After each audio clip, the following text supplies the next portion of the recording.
On New Year's Eve, I cooked an entire table of good food. Chase and Leo never showed.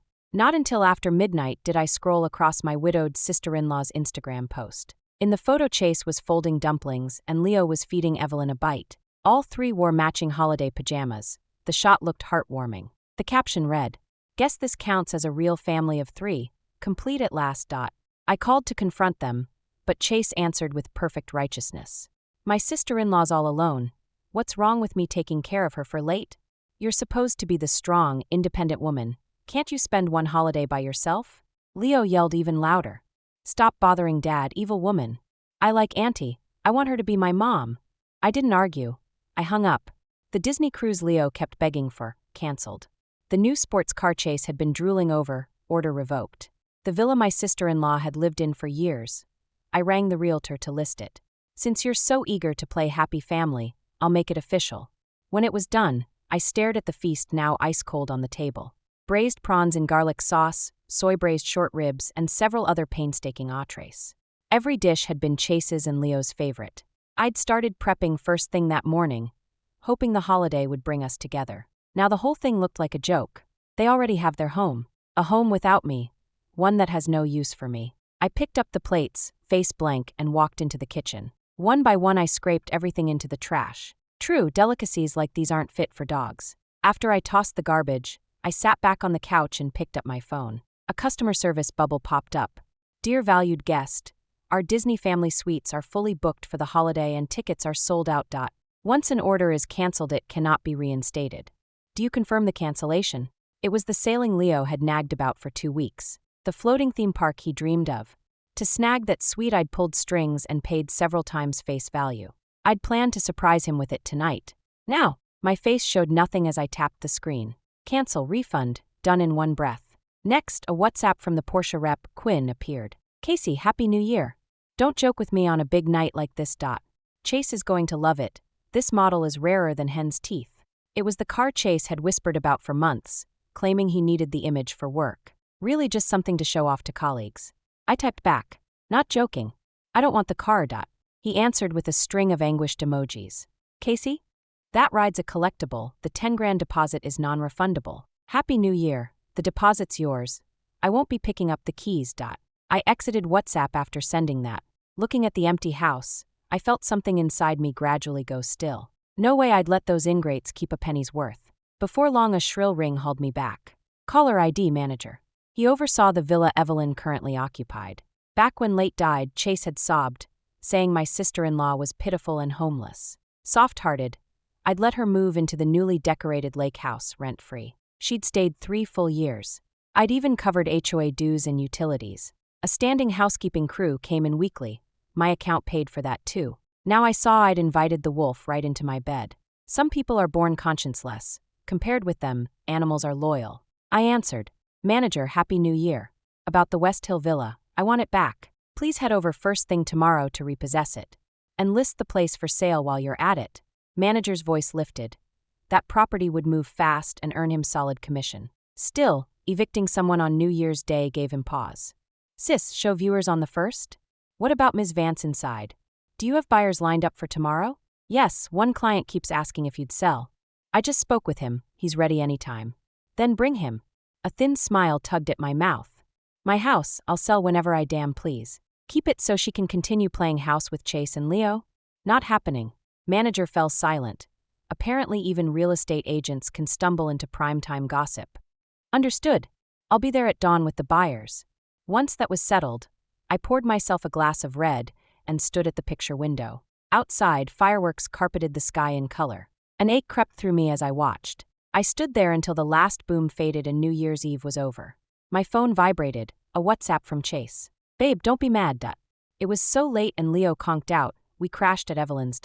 We'll come home first thing tomorrow and bring you some of her dumplings. Get some sleep. Happy New Year.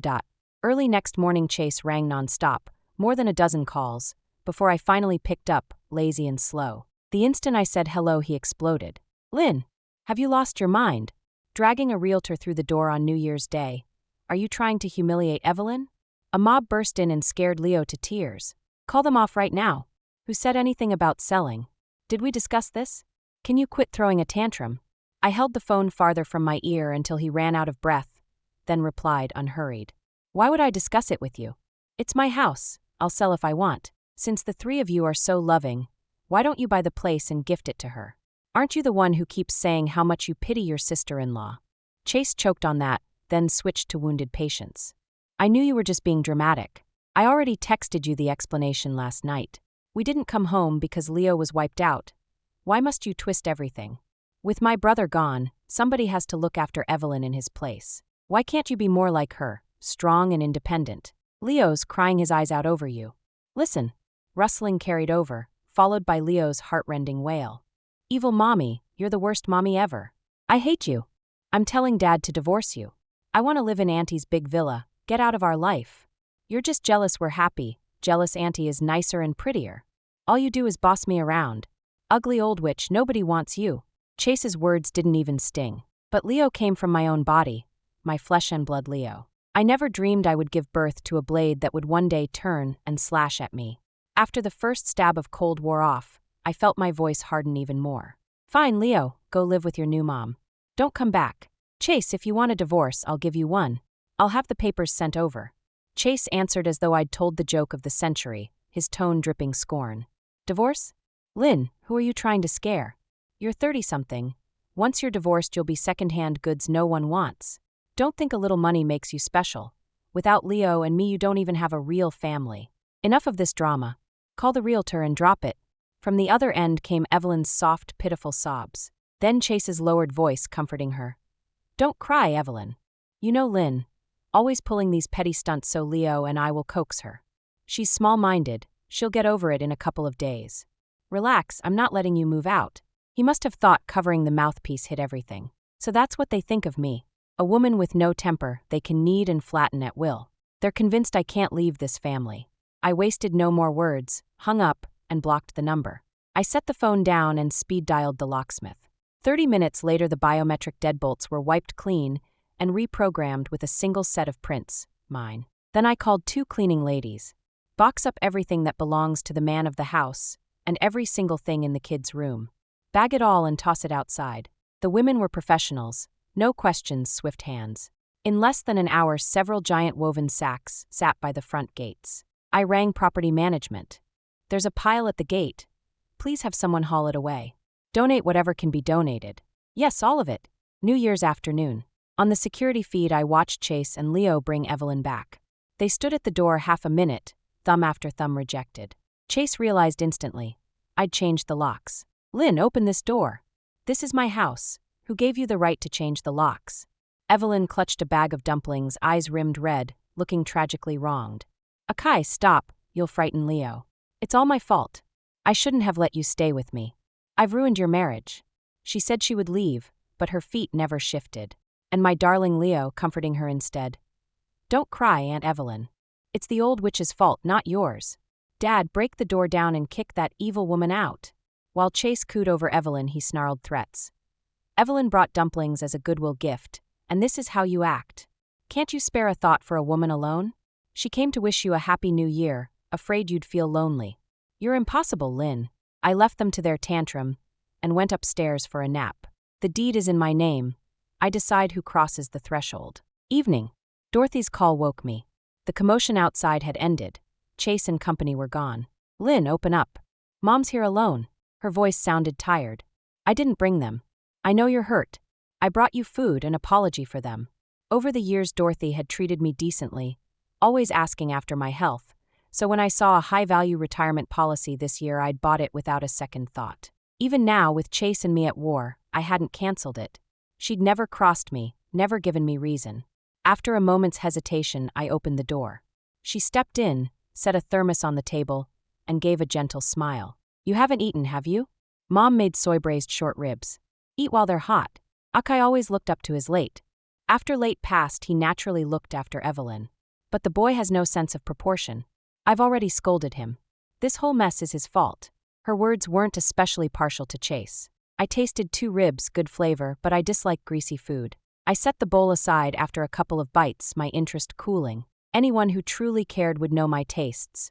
Even the housemaid of 3 months had figured that out. Sure enough, once she saw I'd stopped eating, she shifted subjects. Lynn, I heard you're selling the Westlake Villa? I wiped my mouth and nodded. Already listed. A flicker crossed Dorothy's eyes. Smart move. That place must be worth a fortune. Though the deed is in your name, once you married it became community property. The proceeds should be half Chase's, shouldn't they? My mind blanked for a second, then caught up. Was this the real agenda? Also, Evelyn's all alone. Throwing her out left her homeless. She stayed loyal to my late, never remarried. These past years have been hard. How about you give her $1 million from the sale as compensation? Gazing at Dorothy's calculating face, my stomach lurched at the smell of the ribs. In this family's eyes, I'm nothing but an ATM. Mom, late was Chase's late, not mine. And that villa? I paid for it in full before marriage. It's titled solely to me. If Evelyn needs a place, you could always deed your retirement condo to her. When I refused, her kindly mask cracked and fell away, replaced by venom. At last, the real Dorothy. Lynn, don't push your luck. You've been married into the Sterling family for years and couldn't even give us a second child. Yet we never complained. Now we ask you for some money and you balk. All you do is work, obsessed with that tiny company of yours. When have you ever cared about Chase or the boy? It's Evelyn who's kept this household running for you. So all those years of affection were an act. Harmless as long as I kept feeding the family coffers. The moment I refused to be their blood bag, the performance ended. Get out now, or I'm calling the police. You're throwing me out? Dorothy's eyes bulged, disbelieving. But when she saw I really meant to call the police, she flinched. She ground her teeth and shuffled toward the door. Just as she reached it, I stopped her. Wait, Dorothy thought I'd changed my mind. I glanced at the bowl of soy-braised pork belly on the table. Take your pork with you. Funny you've forgotten, I don't eat fat. Dorothy's face twisted ugly in an instant. She shot me a venomous glare, snatched the thermos, snarled dramatic bitch, and slammed the door so hard the frame shook. At last the house was quiet. I pulled out my phone, switched my pension policy to a health plan, named myself the beneficiary. When the confirmation chimed, I speed-dialed my lawyer. Zachary, draft me a divorce petition. I'm filing for divorce, and I want Chase taken to the cleaners, walkaway settlement. On the other end, Zachary exhaled uneasy. Cameron, a walkaway is tough. Yes, Mr. Sterling's conduct is improper, but without hard evidence of adultery, Riverdale Family Court won't strip him bare. After all, caring for the widowed sister-in-law is a fuzzy line in the statutes. I'll fight for every dollar, but... I opened the email that had just landed in my inbox. It was the investigator I'd hired months ago. Inside was a radiology report from St. Anne's. A cold smile tugged at my mouth. The taste on my tongue was equal parts victory and nausea. Who says there's no evidence? If he wasn't cheating, then whose baby is Evelyn carrying? Let me guess, her dead husband Late's ghost? Zachary went dead air silent. Top-tier litigators rarely lose composure. He just had. When he finally spoke, his voice was steady steel. Got it, Cameron. With that smoking gun, walkaway is a slam dunk. Truthfully, I'd never expected the investigator to turn up anything this sordid. The housekeeper had only mentioned, in passing, finding a contraceptive wrapper wedged behind the master bath trash can. Late had been gone 3 years. At worst, I'd assumed Evelyn had some random boyfriend. Follow the breadcrumbs, and the trail led straight to Chase. Fine by me. Now I won't have to split a single share with that man. The next morning, Chase received the court summons and my petition. He roared up to my gate before the ink was dry. The new biometric deadbolt kept him outside. He pounded until the neighbors slowed their jogs to watch. Lynn, get your ass out here. You dare file for divorce? Dream on if you think I'll walk away penniless. I tapped the video doorbell app. His distorted face filled the screen. Before we married, he'd been charming. Why else would I have said yes? 8 years married, Leo born the 2nd year. All smooth until 3 years ago, the day Late died. Then the comfort. Chase offered Evelyn crept from casseroles to their bed. Chase, trespassing is a crime. Keep harassing me and I'll dial 911. He stared into the camera, fearless. 911? We're married, dummy. This is domestic, cops can't touch it. Lynn, your money's half mine, your company's half mine. No way I'm signing a walkaway. And the West Hill Lake house. Sell it behind my back and I'll sue you blind. Transfer the deed to Evelyn, and maybe I'll let it slide. The shamelessness was almost funny. So the gentle scholar I'd loved was just a loud-mouthed leech. Split the assets. You've lived on my card, slept in my house, and Leo's tuition comes out of my account. When did you ever bring $1 home? Hit where it hurt, Chase flushed crimson. He hated being called a kept man more than anything. I may not match your bank balance, but I've given this family everything. How many school plays did you attend? I raised Leo. I look after Mom and Evelyn. Show me your filial piety. Mention of looking after Evelyn made my stomach turn. Look after? Is that what you call sleeping with her? On camera his hands froze, eyes flickering with panic. Stop the lies. Lynn, slander me again and you'll regret it. Evelyn and I are innocent.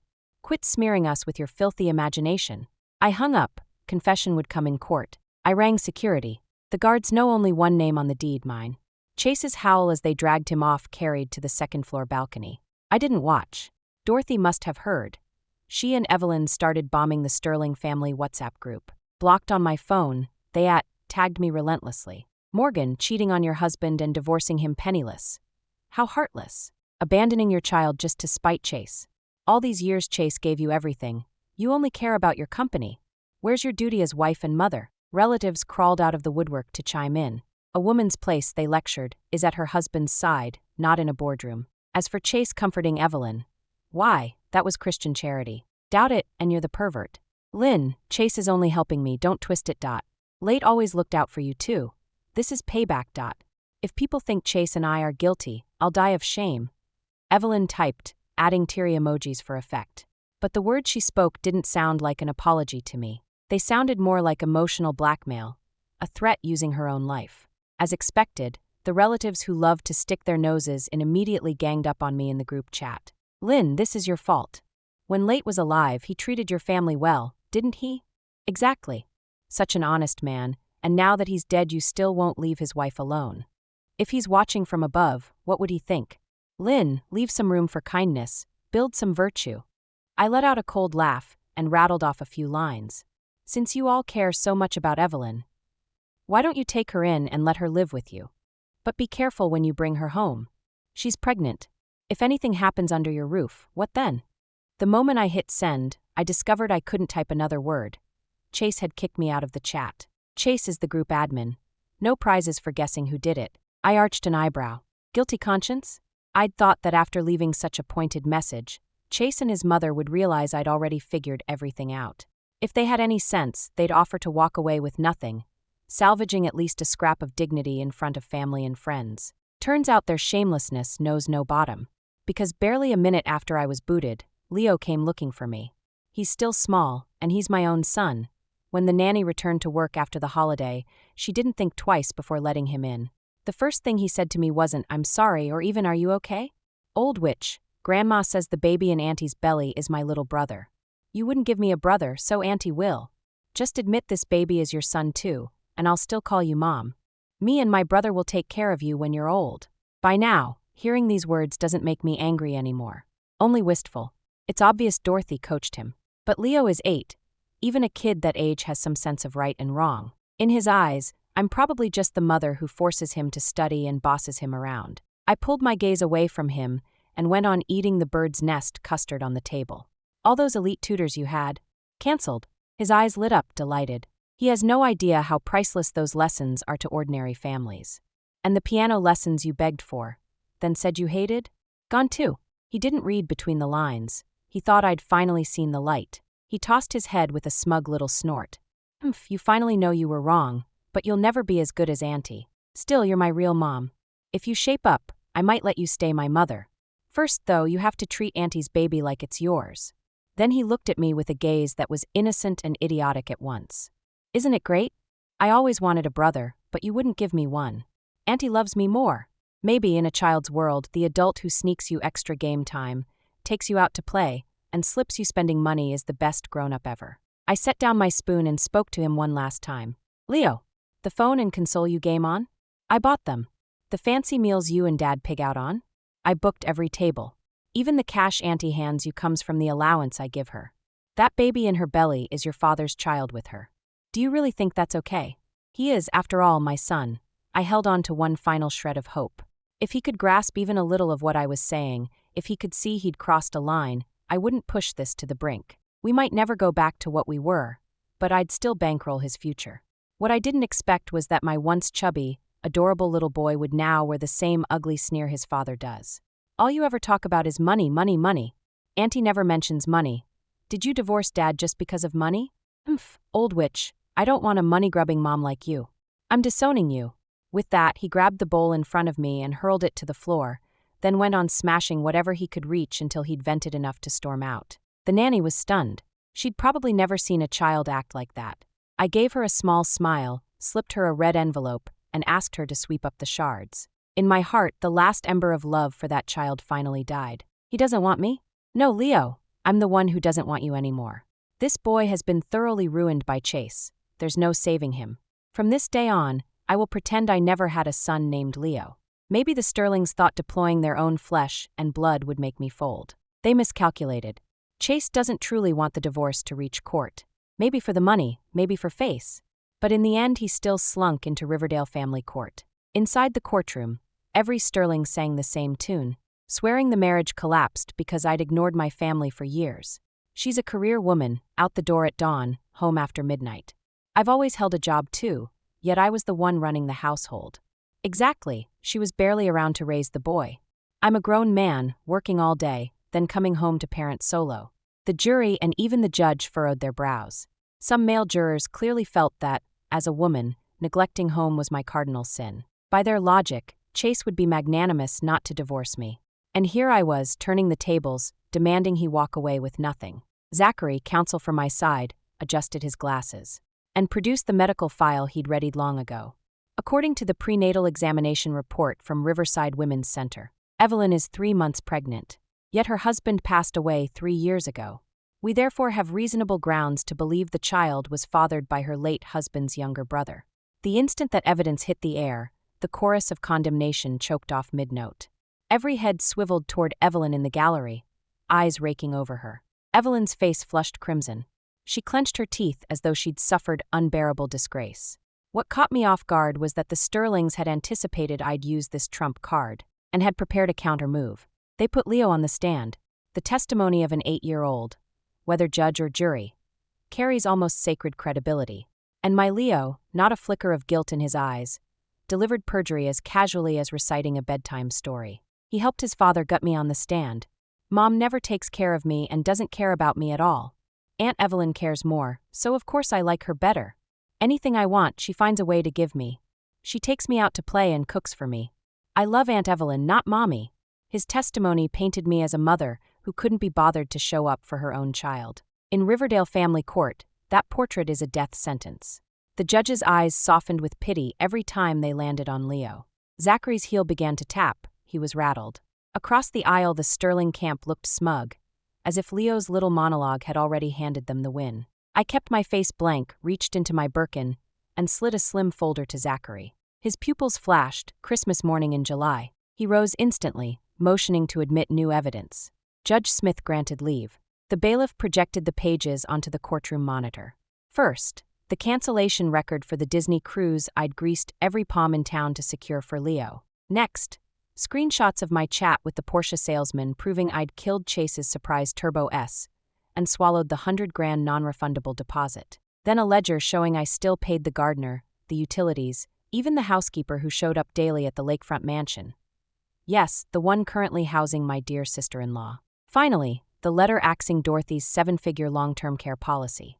Purchases made back when Taylor was still on payroll, cancellations stamped every day after New Year's Eve. Add in the canceled safari, the standing dermatology appointments, the nutritionist consults, paper trails that said I'd done anything but ignore my family. Color drained from the Sterling faces in real time. They read the dates and understood exactly what I'd done. Only Leo wailed, "Court decorum be damned. I want the cruise. I want the cruise. Stupid grandma, you promised if I said that, Mom would come back and I'd never have to do tutoring again. Dad and Grandma lied. I want the cruise." Chase lunged to clamp a hand over his mouth, too late. The gavel punctuated the spectacle. Verdict already written in the judge's eyes. Chase's conduct was beneath contempt. The court ordered a walkaway settlement. Leo's perjury was noted, but minor's skate.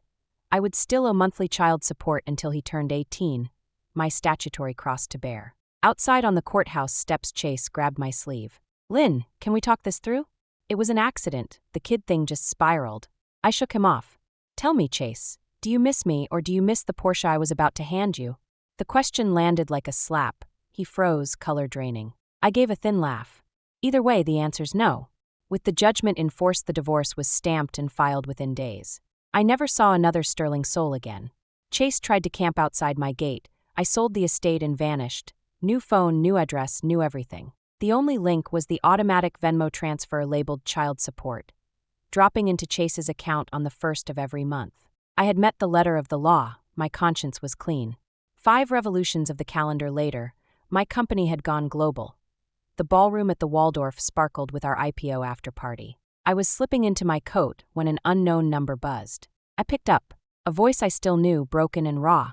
"Mom, it's me, little treasure." Through his sobs the story spilled. At first Chase had treated him like a golden heir, Evelyn like a saint. Then came the baby, Evelyn's son, Leo's half-brother. For the birth certificate, Chase swallowed what pride he had left and married the perpetual widow. Soon every camera flash, every lullaby, every dollar was for the infant. Chase's employer, weary of tabloid stink, cut him loose. Without my money, the couple kept up their champagne habits until the coffers coughed dust. They started siphoning Leo's monthly child support to buy organic formula and designer onesies. He sniffled, voice cracking. "Mom, I can't even pay the field trip fee. Dad and Aunt Evelyn don't cook or do my laundry anymore. They only care about the baby. They don't want me. I was wrong, Mom. Please take me back." I stared at the skyline, heart a flat line. I knew this wasn't remorse, it was arithmetic. He wasn't mourning the mother he'd betrayed, just the lifestyle that had been collateral damage. If your dad and his new wife won't care for you, call 911, not me. After all, I'm just the evil which you never wanted, remember? I ended the call while he was still stammering and flicked the number back into the block list. Outside, somebody's celebration scattered gold sparks across the sky, a mirror of that long-ago New Year's Eve. I pulled over and watched the colors bloom and fade, the weight I'd carried finally ash on the wind. Whatever came next would be mine alone. No shared name, no borrowed guilt.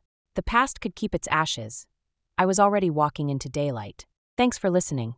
Rate the story 1 to 10 if you like, smash subscribe, and drop your thoughts below.